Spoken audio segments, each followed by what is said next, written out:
Howdy, folks, and welcome to another episode of Inside RIC Athletics. I'm Cody Chalifoux, and today I'm joined by a special guest, Jayda Bing, the women's basketball team. Jayda, thank you so much for taking some time and joining us here. Of course, thanks for having me. And so you're a new player to the team this year. You're a transfer from Dickinson. Fairleigh Dickinson. Fairleigh Dickinson, right? Yep. There you go. So what was that decision to transfer here to RIC? Did you have a knowledge of the program before that? And did Coach Cosgrove reach out? How did getting you from New Jersey up to here happen? So my best friend actually plays for Bryant up the street, and she knew about RIC, and she said that they were good. So I was like, well, let me just look at it for fun. And I saw that they had a winning record. I saw the coach had D1 experience, and I was just like, I've always wanted to play with a better team and a team that does win. So awesome. Yeah, well, we're glad to have you. You've been a very vital part coming off the bench mostly, and you have a fun game where you're a forward, but you have a lot of guard skills, and you really have a really all-around type of game. So where did that kind of development, was that something that you always had those skills, or were you proficient in one area and then worked your way into kind of balancing your game out? How did kind of you rounding out your skill set come to be? I definitely think that it grew on me, whereas like when I first started playing, I kind of started as a small forward, which is where I am now. But as time went on, like all the other girls started getting height on them, and I kind of stuck around 5'7", so I had no choice but to learn like the guard skills. Then from there, it just grew with everything else. Right, and everyone was growing up, but I was looking at some of your stats at the beginning of the season because I did all the bios. I'm like, she can rebound. Like all your numbers are very impressive. So you still have that like tenacity, I would assume, of like that forward mentality with those guard skills. So how has it been trying to keep that mentality, or is that something that you never had to struggle with? Like you've been a post player for most of your life, and you just remember those skills while adding those guard stuff on. Well, I like to be physical, right? And like I am stronger for my height, so I love battling down with all the bigs, and it doesn't matter like how tall you are. Like I'm gonna box you out, I'm gonna get the rebound. Right. Yes, and when you came onto campus, I couldn't help but notice you had a knee brace on. You played 1 game, I think your sophomore year, and something happened. If you don't mind talking about it, what was that process like, kind of rehabbing yourself back to where you need to be? And I noticed the last couple of weeks you haven't had it on at all. So talk to us about like how long it took for you to fully trust your body, because I know injuries like that can be scary and it can really change a lot. Right. So I did tear it the first game, ACL meniscus, and I had surgery in December, and instantly I was doing everything that I could to, get my knee back. And I started running before I was supposed to run. I started jumping before I was supposed to jump.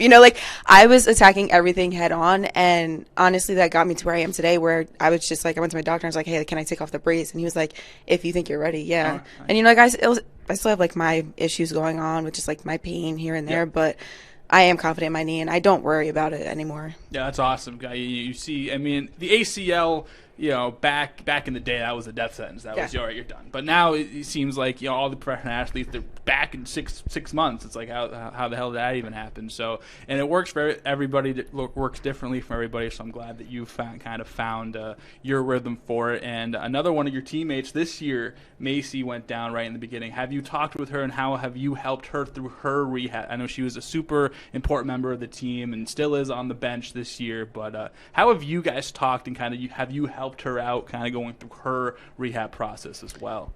As soon as she went down, I knew what it was, and I went to her and I was like, anything you need, like, come to me. And it took her like a few steps to really actually reach out to me and say something to me. And now we have that relationship where it's like, she's my biggest fan, she's my biggest support system, and she's always cheering me on and always just like, like the knees, whatever. And for me, I love being able to be that person for her. And I always talk to everybody about like how RIC kind of fell right into my lap, and it was perfect for me, and like I'm here for a reason. And I truly think that a big reason for me being here is because I needed to be that person for Macy. Oh, wow. Yeah, that's awesome. Macy's super respected. She was the lone captain last year as a junior, and you had a bunch of. She's awesome. Love Macy, and she's one of the seniors, the 5 seniors that we're honoring. We honored beginning of this game, as you see this at home.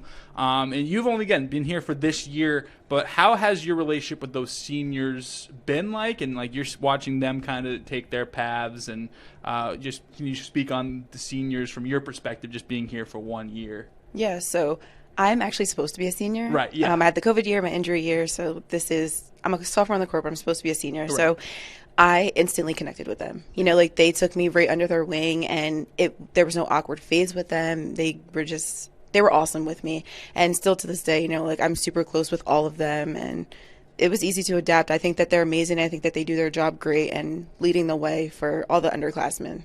Awesome. Yeah, no, it's going to be a bittersweet day watching them play their last, at least regular season home game. Pretty much, you guys have a lot of things to look forward to in the next 2 games. Right now, you guys in Eastern Connecticut are tied. From what I'm hearing, it could come down to a coin flip if you guys go all the way like both of you guys are expected to do, but still have some business to take care of. How fun has it been being in the chase all year? You had an 18-game winning streak after starting the season off a little herky-jerky here and there. You played 2 really tough opponents you guys lost to in the beginning of the season, nationally ranked teams that still are to this day, and for it to all come down to that. How fun has it been kind of going on this journey with this team this year? So I'm not used to winning. It was always hard for us to get wins at FDU, but being a part of a program that's just so much bigger than you, it's awesome. Just being at the top and knowing that like everybody else it really is like a target on your back. And like obviously you have your days where it's like, oh my God, like it's hard being in this position because like you're at the top. There's nowhere else for you to go but down. Mm-hmm. But it's awesome being up there. That's awesome. So, Jayda, before we get you out of here, you're a busy lass. You have a lot of things to do. We play a game here inside RIC Athletics. It's called Vibe Check. I don't know if you've been told about this game before. I know I've interviewed a lot of your teammates. So it's a music-based game. Are you a music fan? A little bit. You like the music? All right. So here's how the game works. My favorite genre is shuffle. I'm a big music guy. I have over 7,700 songs on my phone. If I get you the exact number, I can give you the exact number. 1 second. 7,742. Wow. So that covers a whole bunch of genres. Mm-hmm. Everything. I listen to everything. So here's the game. You and I are going on a cross-country trip. I have the aux. I'm going to play for you 5 songs. It's all on shuffle. You just watch me reshuffle it. Yep. Whatever 5 comes up, that's whatever 5 comes up. It could be 5 bangers. It could be 5 duds. Okay. It is what it is. So you're going to tell me, based on your music preference, whether I get to keep the aux the whole time. Okay. Be honest with me. Sounds good. So you're going to tell me yes or no. So if you don't know the song, I'll put it to your ears. So I'll scooch over, put it to your ears. The last song I was listening to was Cater to You by Destiny's Child. Okay. I don't know if you're a fan of that group. Absolutely. Absolutely. Who isn't a fan of Destiny's Child? All right. So, again, the only time I get to skip a song if it's an inappropriate title. We are a family show, as it is. So first song is Ray-Bans by Bob. So if you haven't heard that song in a while. Never heard of it. Never heard of that one? That was big. Yeah, so you're probably like a year or 2 younger than me. That was big in middle school. Mood Swings by A Boogie with the Hoodie. Okay. All right, so that's 2. Heard About Us by the Carters. So this is Jay-Z and Beyonce together. Okay. All right, so that's 3. 4th song is Ghost by Justin Bieber. Yeah. All right. Not a huge Justin Bieber guy, but like that song. And this is Mother I'm Sober by Kendrick Lamar and Beth Gibbons. Okay. All right. So, Jayda, you tell me. Do I pass the vibe check, yes or no? A little bit. I'm an R&B fan. I am too, trust me. At heart, old R&B has my everything, so I think I would take aux. Okay. All right. So you're saying I do not pass the vibe check. I don't know. I think that you passed it, but for me, I'm all R&B. I don't really listen to rap. Anything else but R&B? All right. See, we get along because I love R&B, and I wish I could show you my R&B. That's just not how the game goes. I mean, again, no, that's fair. Cater to You is what I was listening to. That's what I'm saying. You started off real strong. Trust me. I got the Keisha Cole on deck. I got Beyonce. I got all that stuff. Trust me. Got you. Jayda, thanks so much, man. I appreciate you coming down, and it's fun. Thank you. All righty. Thank you so much for watching this episode of Inside RIC Athletics. Make sure to go over to goanchorman.com for everything Rhode Island College athletics. There, you can find a varsity schedule so you can pick out what games you want to watch at home with a link to the broadcast there, what games you want to come out and see in person, and we'll see you there. Also, there is a broadcast link that goes right to our YouTube channel, which has all of these Inside RIC Athletics archived. So if you want to watch the first one, you want to watch the next one, you can go to YouTube, like, subscribe, get notified when those goes up. If you want to watch these live, make sure to check into the broadcast where a lot of these episodes are aired for the first time during halftime of whatever event we are doing.